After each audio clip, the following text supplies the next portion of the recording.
Quisiera dar como un repaso de todo lo que hemos visto, por si nos hemos perdido, por si no sabemos dónde estamos, qué estamos haciendo. Y hemos visto hasta ahora, de forma general, todo lo que trata el tema desde el capítulo 10, que como cambia un poco la forma en cómo se redacta este libro, hasta el final.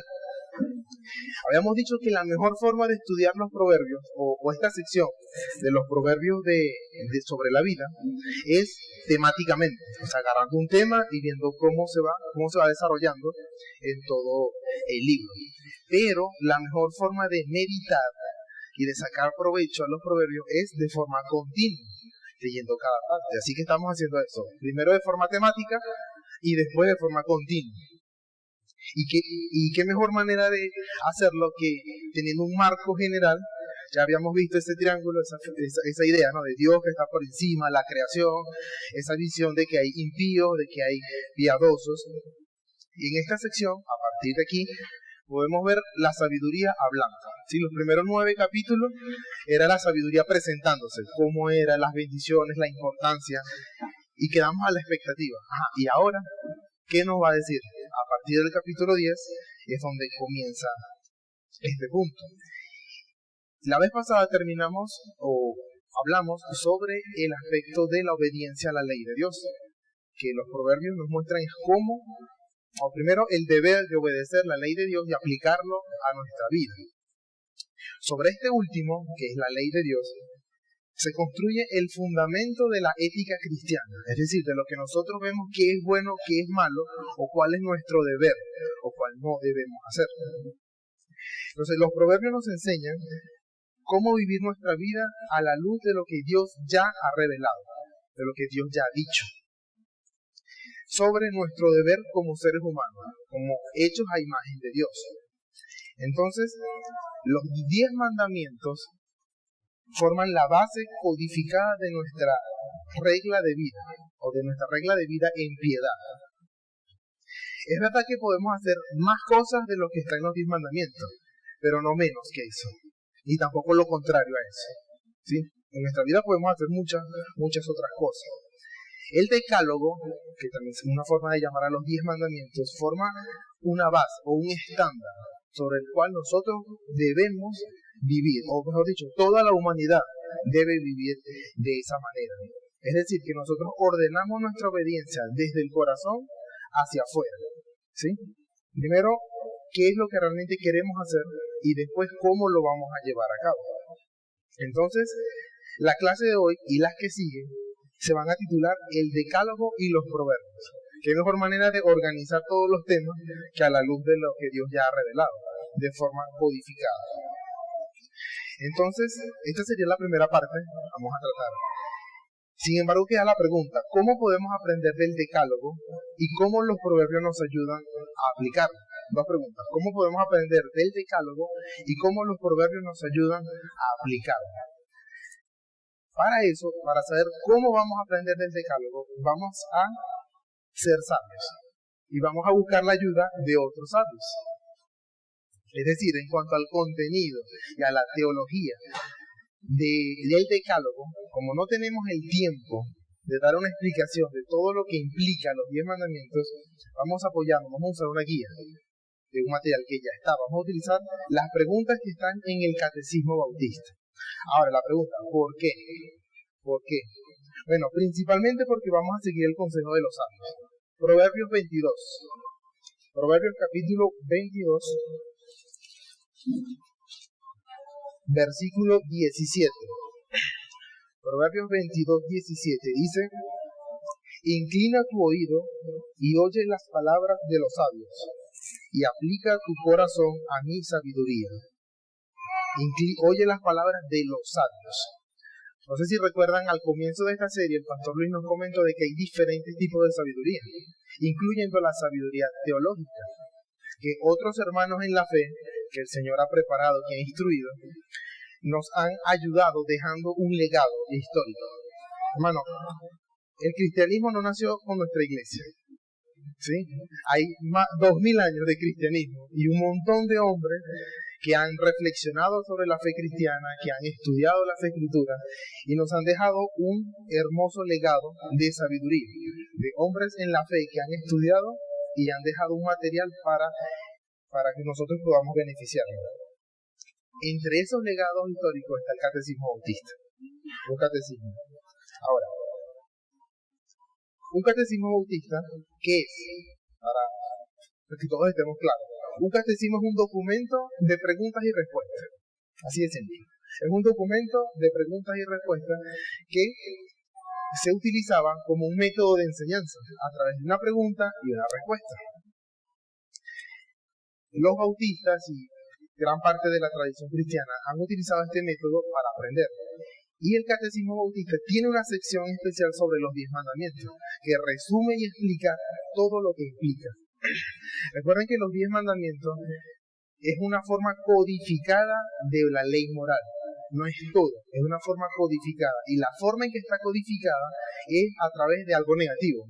No matarás, no hagas tal cosa. Yo puedo haber dicho preserva la vida, pero como es muy amplio lo que trata, la mejor forma de entenderlo es no mates.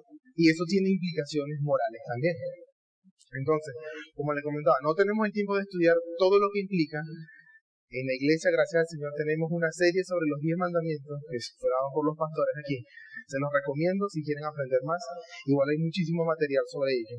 Entonces, vamos a utilizar como guía el catecismo bautista porque ya explica y da un entendimiento más claro de todo lo que implica cada mandamiento. Entonces, nota, antes de iniciar con el primer mandamiento, los versículos que vamos a utilizar no son todos los versículos, son como los más representativos. Sin embargo, hay muchos más, tanto directa como indirectamente. Entonces, lo importante es que tengamos la idea y la podamos aplicar. Entonces, primer mandamiento. Pregunta número 50 del catecismo, para los que lo tienen. Pregunta número 50. ¿Cuál es el primer mandamiento? Respuesta. El primer mandamiento es: no tendrás otros dioses delante de mí. Ese es el primer mandamiento. No tendrás dioses ajenos u otros dioses delante de mí. Bueno, no hay que olvidar que la presuposición más básica de toda la Biblia, incluyendo de los proverbios, es que hay un Dios. El único Dios verdadero, por cierto. Es, como también dice el catecismo, el primer y principal ser de todo. Como vimos antes, Dios es el creador de todo, del universo, creador tanto de impío como de piadoso. Precisamente todo el marco de esta sección nos habla de un Dios que está por encima de todo.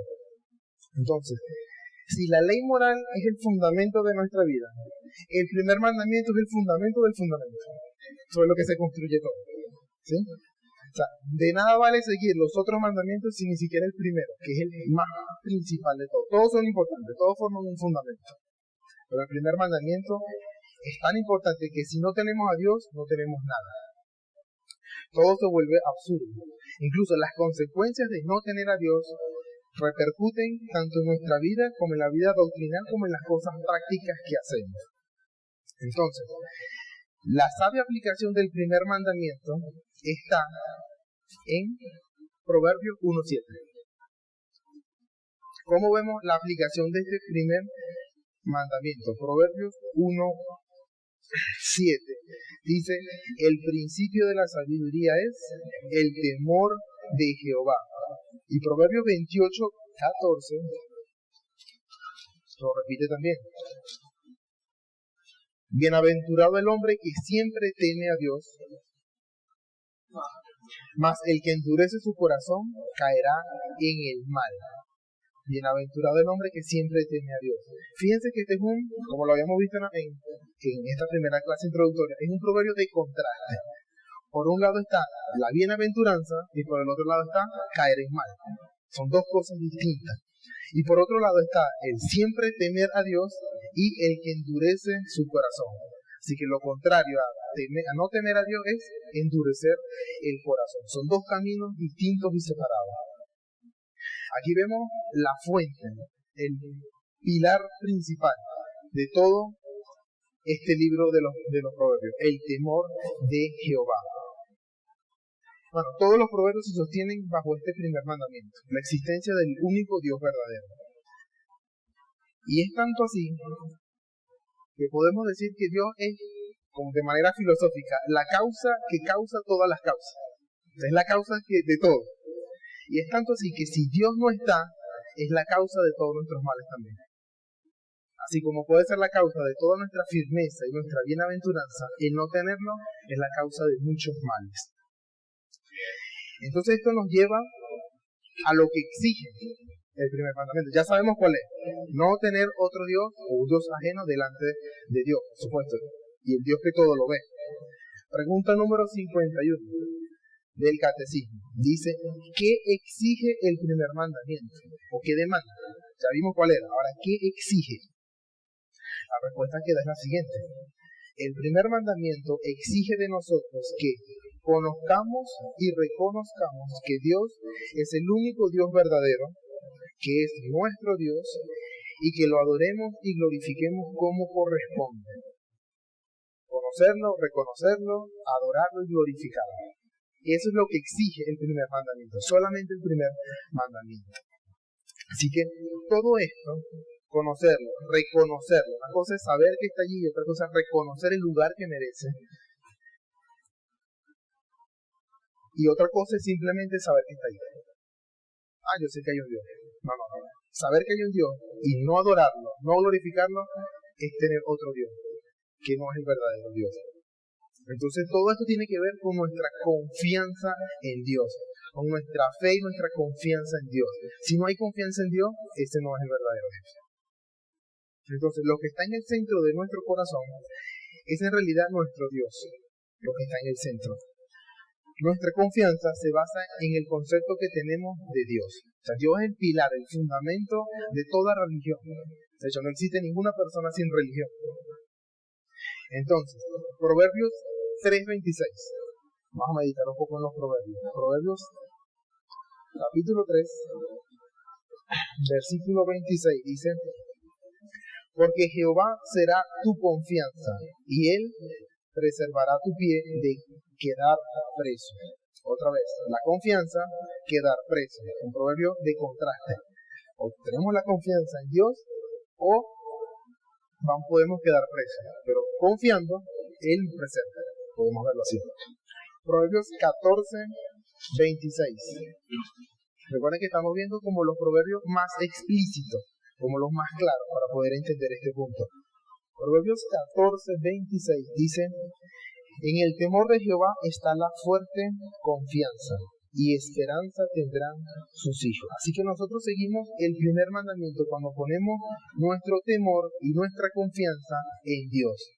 Así los proverbios nos enseñan a cómo vivir el primer mandamiento.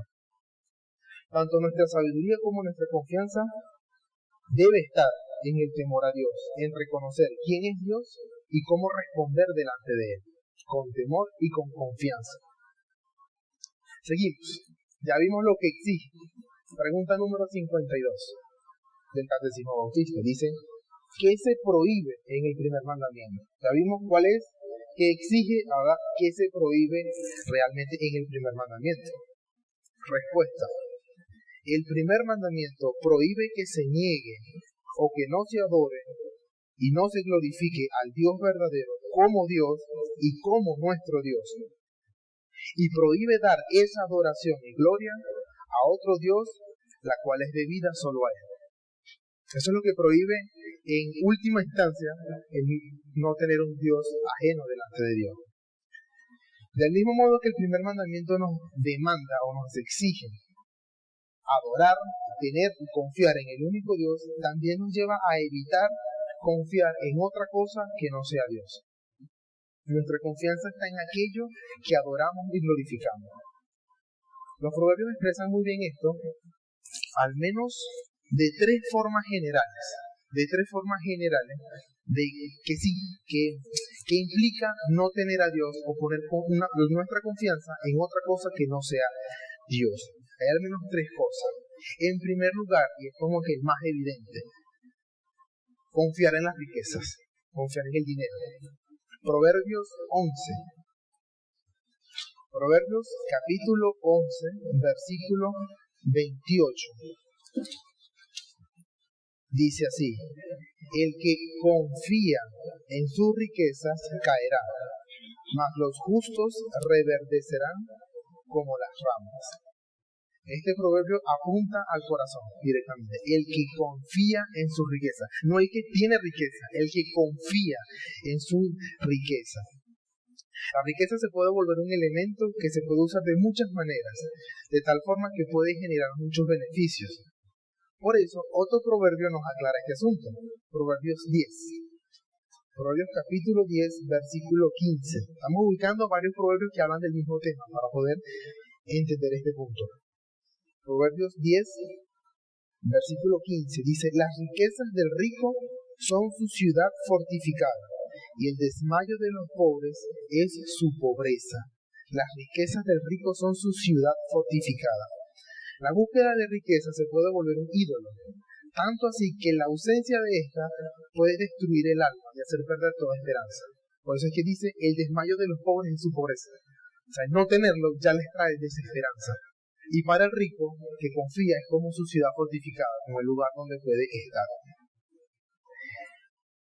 La búsqueda de riqueza pues se puede volver un ídolo, y el puritano Thomas Watson, en su libro Los 10 Mandamientos, que recomiendo muchísimo, comenta sobre por qué la riqueza se vuelve un ídolo y puede sustituir a Dios en el corazón. Y él dice lo siguiente: Dios hizo al hombre del polvo de la tierra, y el hombre hizo un Dios del polvo de la tierra. El dinero es su creador, su redentor y su consolador. Su creador, porque si tiene dinero, cree que está hecho o está completo. Su redentor, porque si está en peligro, confía en su dinero para redimirlo. Y su consolador, porque si está triste, el dinero es el arpa de oro para ahuyentar el espíritu maligno. De esta manera, confiando en el dinero, lo convertimos en un Dios. Y los proverbios nos enseñan eso: no confíen en la riqueza. Mano, riqueza, dinero, oro, dólares, bitcoin, lo que sea. Es verdad que no es el único Dios, pero es el elemento que más fácil se puede convertir en un Dios. Entonces, ¿cómo evitamos convertir el dinero o las riquezas en un ídolo? ¿Cómo evitamos eso? Bueno, eso lo vamos a ver en otro episodio, en otra clase. En el 8º mandamiento sobre el no hurtar, se nos explica la parte positiva, el uso sabio y correcto del dinero, o el propósito de la riqueza. Pero quedémonos con esto: no confiemos en la riqueza. ¿Sí? O confiar en la riqueza es quebrantar el primer mandamiento, es tener otro Dios, verlo así. En segundo lugar, que generalmente los proverbios nos advierten o nos enseñan sobre no tener otro Dios ajeno, es el peligro de confiar en nuestro corazón o en nuestras emociones. Proverbios 28.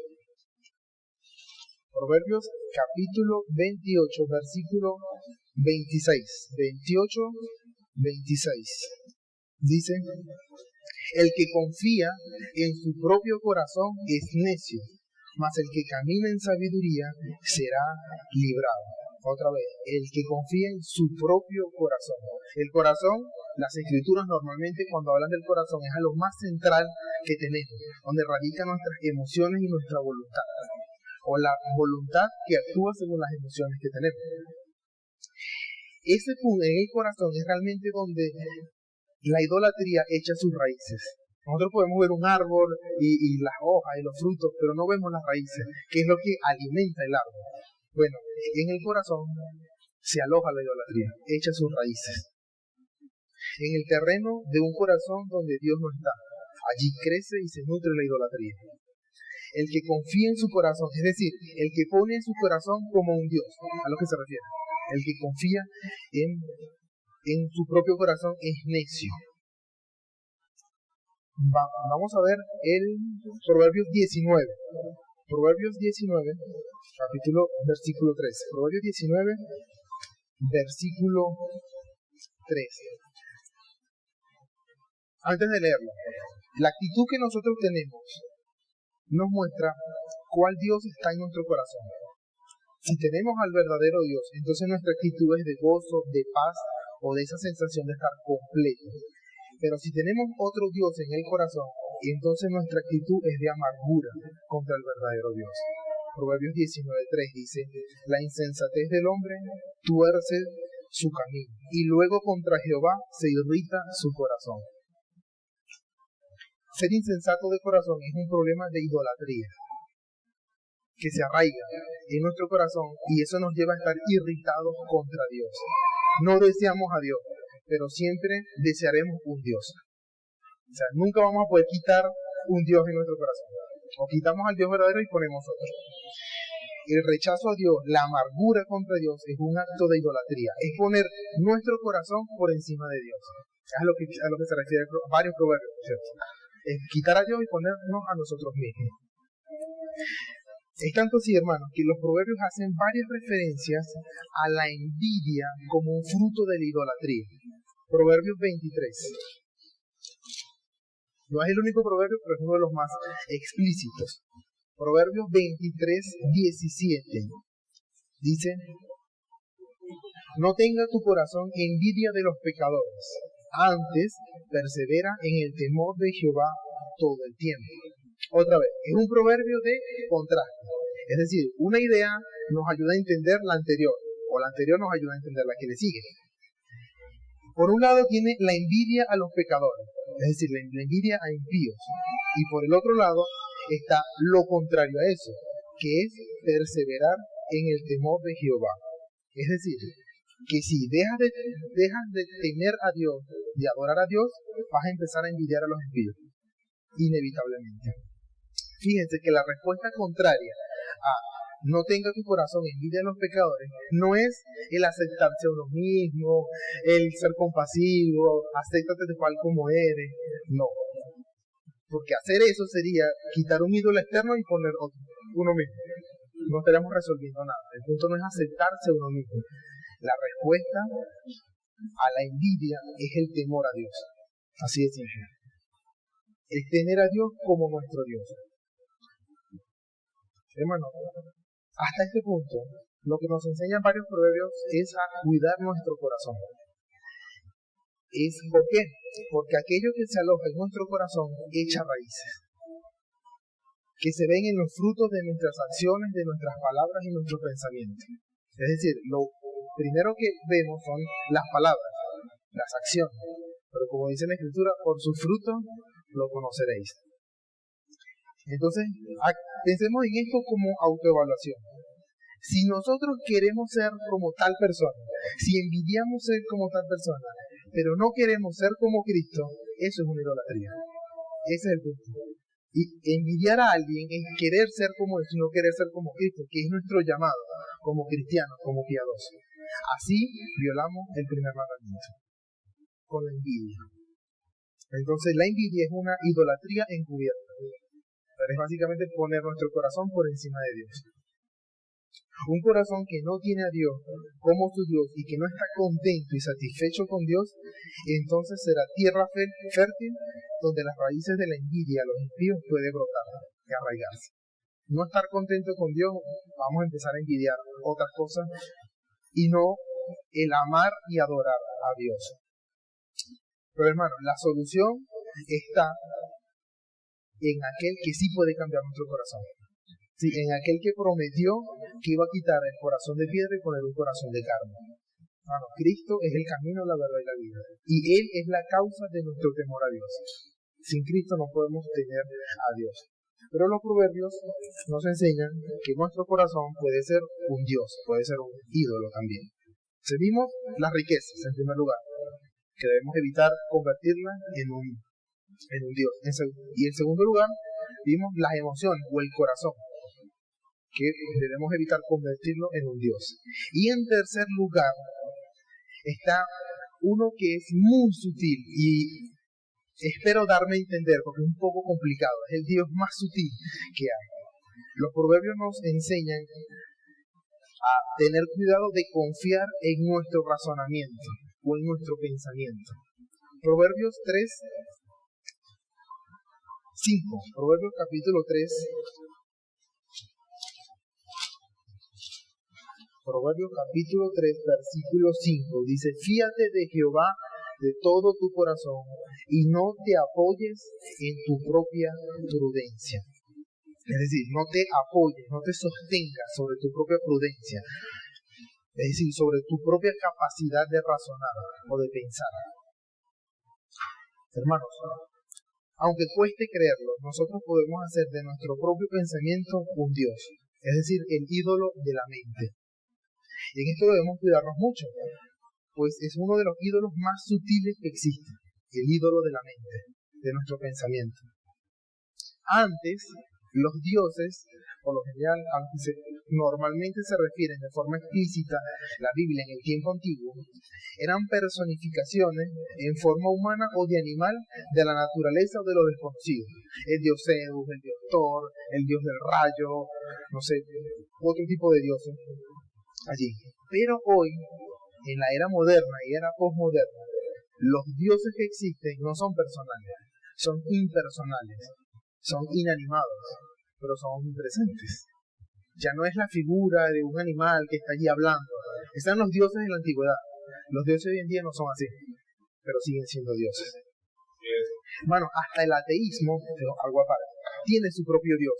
Por lo general uno asume que el ateísmo es la persona sin religión o sin Dios, pero de hecho sí tiene su propio Dios. Un Dios impersonal, natural, con el que fundamenta toda la concepción de la existencia misma y del más allá, que es lo que los cristianos tenemos a Dios, pero los ateos también. El pastor John MacArthur, en su libro La batalla por el comienzo, un libro también recomiendo mucho, explica cómo es que el ateísmo tiene un Dios trino también, o una forma de Dios trino, o una trinidad naturalista de lo natural. Él dice que este tipo de Dios se compone principalmente por el azar, o la casualidad, o el caos. Con eso justifica la creación de todo. Fue un accidente, fue un azar. Ese es su Dios. Aunque no tenga cara, aunque no tenga ojos, ese es su Dios. El segundo, el tiempo. A través de millones y millones de años, el azar pudo hacer alguna otra cosa. Necesitan eso. Esa es su explicación. Cualquier cosa, tiempo. Fueron millones de años. Millones de años. Y en tercer lugar, la potencialidad de la materia. Es decir, la capacidad que tiene alguna materia de convertirse en algo. Si yo tengo un trozo de metal, lo puedo convertir en un cuchillo, lo puedo convertir en algo, es un potencial. Bueno, eso lo convierte en la tercera persona de su Trinidad. Hermano, con esto le quiero decir es que hasta los ateos tienen una religión, con el que fundamentan todo. Con esta deidad justifican la creación, la providencia, su redención y su escatología. ¿Hacia dónde van todos? Tal cual como los cristianos tenemos una doctrina de la creación, de la providencia y de la escatología, todo tipo de pensamiento también tiene ese tipo de forma. Entonces, esto lo pongo como un extremo, un ateo, que a veces pensamos que no tienen un Dios o que simplemente no tienen nada. Pero hermanos, los proverbios en general no nos enseñan a despreciar o a no hacer uso de la sabiduría que se puede obtener por los sentidos, por la razón o por la experiencia. Más bien nos enseñan a no depender totalmente de ello y a darle un uso sabio, a darle un buen uso. Hay una línea muy delgada entre usar los sentidos, la razón y la experiencia y convertirlos en un Dios. Es decir, todo lo que yo pueda verificar, por lo que veo, por lo que puedo razonar, es lo que yo creo. Es lo que es válido para mí. Eso es quebrantar el primer mandamiento. Entonces, la idolatría de la era moderna es el humanismo, es decir, el hombre como la medida de todo. Lo que el hombre puede explicar, eso es lo que cree. O lo que pueda ver, eso es lo que cree. Ahora, ¿cómo podemos identificar y cuidarnos de usar nuestra prudencia o nuestro razonamiento para no hacerlo un Dios? Lo hacemos principalmente haciendo un uso sabio de los sentidos y de nuestro razonamiento. La idea es utilizar el instrumento, no poner el instrumento como un Dios, por encima de todo. Este es uno de los más sutiles, porque a veces no creen. No, un Dios tiene que ser como alguien que lanza rayos, o alguien que sale de la tierra. No, un Dios es todo aquello al cual nosotros ponemos nuestra confianza y dependemos de ello, y lo reverenciamos, le tenemos temor. Entonces, en primer lugar, el uso sabio de nuestros sentidos. Los proverbios nos enseñan a hacer un uso sabio de nuestros sentidos, pero también nos advierten de convertirlo en un Dios. ¿Cuál es este Dios? El Dios de los sentidos. Es lo que se llama el empirismo. Ese es el Dios de los sentidos, de los 5 sentidos. ¿Qué es esto del empirismo? Es la total dependencia y justificación de un mundo o de un universo donde solo se puede aprender o se puede creer por medio de los sentidos y nada más. Es decir, lo que yo veo es lo que creo. Eso es convertir una herramienta en un Dios. Proverbios 22:13, hay una ilustración irónica de esto. Proverbios 22, capítulo 13.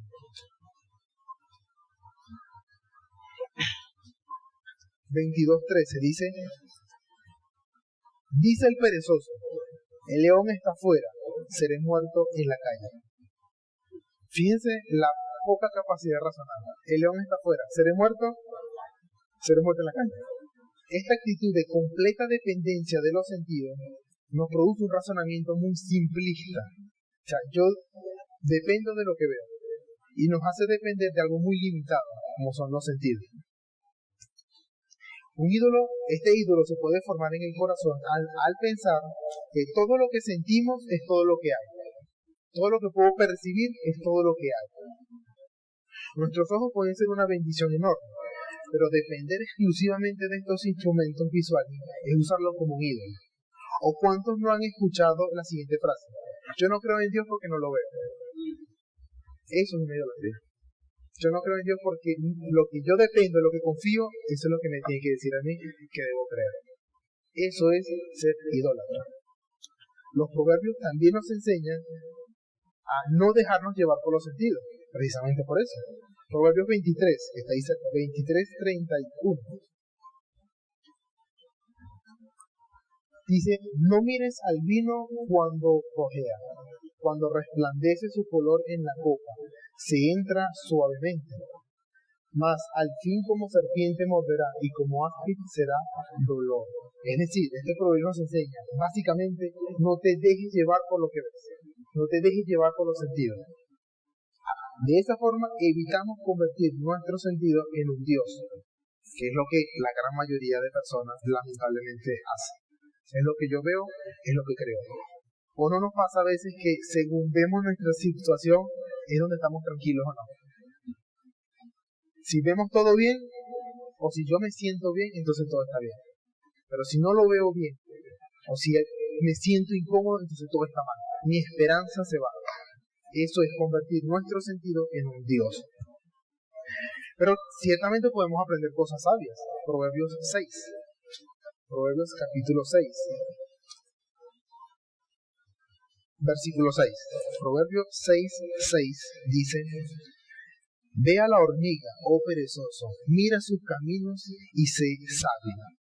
Sí hay cosas que podemos aprender sabiamente, utilizando nuestros sentidos para buscar sabiduría, no para depender totalmente de ellos, sino como un instrumento. Mira a la hormiga y sé sabio. Entonces, aquí vemos, ¿no?, que usar sabiamente los sentidos se puede utilizar para aprender, pero no depender exclusivamente de ello. Ahora, en cuanto a nuestro sentido es una cosa, y en cuanto a nuestro razonamiento puro es la otra parte. Es decir, el uso sabio de la razón. Los proverbios también nos enseñan a hacer un uso sabio de nuestro razonamiento. De hecho, constantemente nos están diciendo, medita, reflexiona, piensa, escucha. Pero también nos advierten de convertirlo en un Dios. ¿Cuál es este Dios del razonamiento? Es lo que se llama el racionalismo. El racionalismo. Si el empirismo es depender exclusivamente de lo que veo, el racionalismo es depender exclusivamente de aquello que yo pueda razonar, pensar o justificar lógicamente. Únicamente. Ahora, es decir, que depende de mi razón todo aquello que yo debo creer. Mi confianza está puesta en el razonamiento. Eso es un ídolo. Recuerden que estamos hablando de los ídolos modernos, no del pasado, que no existen, nunca existieron y ya nadie o casi nadie cree en esos ídolos del pasado. Pero los modernos, tenemos que aprender a identificar también los ídolos modernos.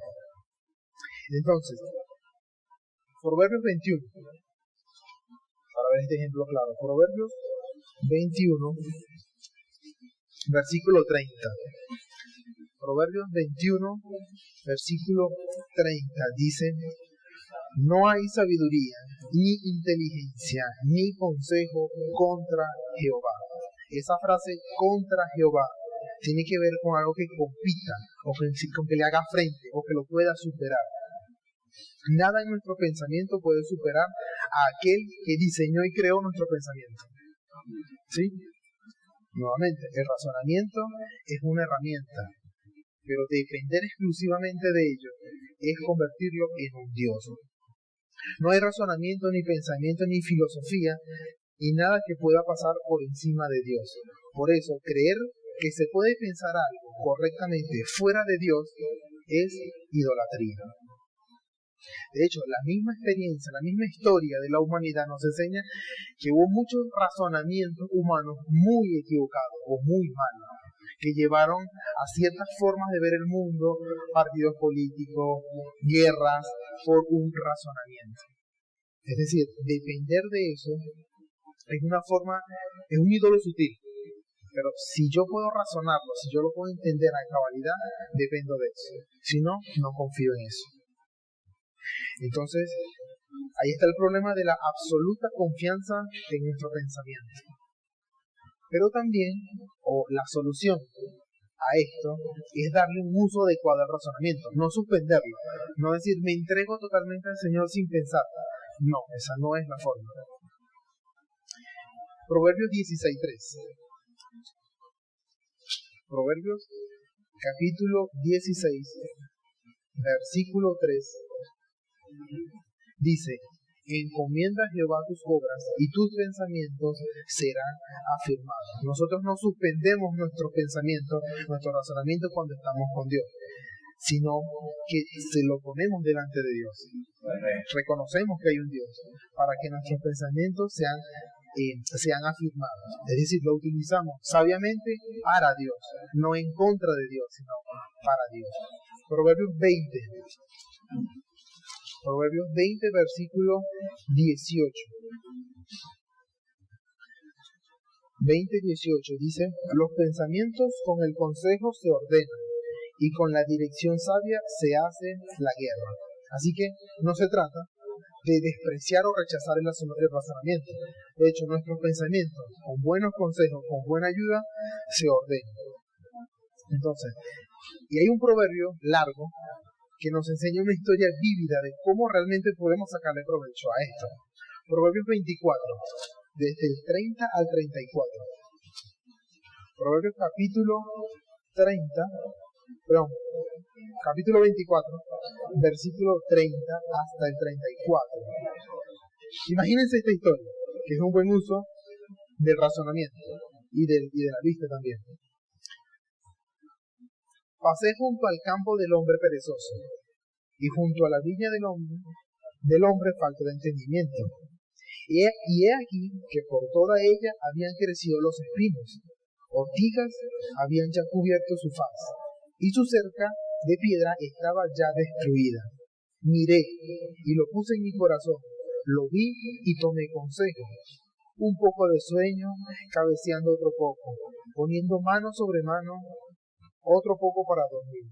Así vendrá como caminante tu necesidad y tu pobreza como hombre armado.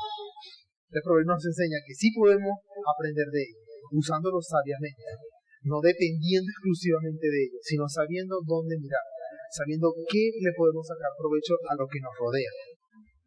El punto de equilibrio es evitar que todo en este mundo dependa de lo que yo puedo ver, sentir o razonar. Es decir, mi confianza, mi tranquilidad, mi esperanza está en lo que yo pueda ver, o en lo que yo pueda deducir, en lo que yo pueda predecir. Si yo hago eso, entonces estoy poniendo mi pensamiento como ídolo. Estoy quebrantando el primer mandamiento. Hermano, les comento todas estas cosas porque usualmente pensamos, cuando la Biblia dice cosas como no tendrás otros dioses o el Dios tal, pensamos como en Zeus, Osiris, Thor, el dios del sol, la Pachamama, en los Andes también, o la diosa de la naturaleza. Pero cuando hoy en día tenemos dioses paganos no personificados, que no tienen forma, no son hombres, pero que igualmente sustituyen a Dios en nuestro corazón. Igualmente le quitan el primer lugar, y a veces ni nos damos cuenta. Entonces, como conclusión, hermano, Los proverbios nos ayudan a cumplir este primer mandamiento, primero al indicarnos que nuestra confianza y temor está en Dios, principalmente. Cada vez que usted lee en la Biblia el temor o la confianza, sepa que está haciendo referencia al primer mandamiento. O a cómo cumplirlo o a cómo evitar caer o quebrantar el primer mandamiento. Debemos prestar atención a aquello de lo cual dependa nuestra esperanza, porque ese es nuestro Dios. No hay nadie ni nada, o ningún ser humano que no tenga un Dios en su corazón. O tenemos al Dios verdadero, o tenemos un Dios creado para nosotros mismos. Es decir, como dice una frase, ateos hay muchos que dicen ser ateos, pero Dios no cree en ateos. Desde el punto de vista de Dios no hay ateos, no hay nadie que no tenga un Dios como tal. Ser sabio implica temer a Dios, obtener a Dios como nuestro único Dios y alejarnos de toda idolatría o de toda cosa que quite el primer lugar a Dios. Cualquier cosa que quite nuestra confianza y temor a Dios es un ídolo. O sea, pensemos siempre, ¿qué me está quitando la confianza? Eso es un ídolo. ¿O qué está haciendo que no tenga un temor reverente a Dios? Eso es un ídolo. La sabiduría divina nos instruye a reconocer el lugar de Dios como debe ser. Es decir, el único Dios verdadero. Es el único. Hermanos, recordemos, ¿cuál es el primer mandamiento? No tendrás otros dioses delante de mí. Y los proverbios nos responden, el principio de la sabiduría es el temor a Jehová.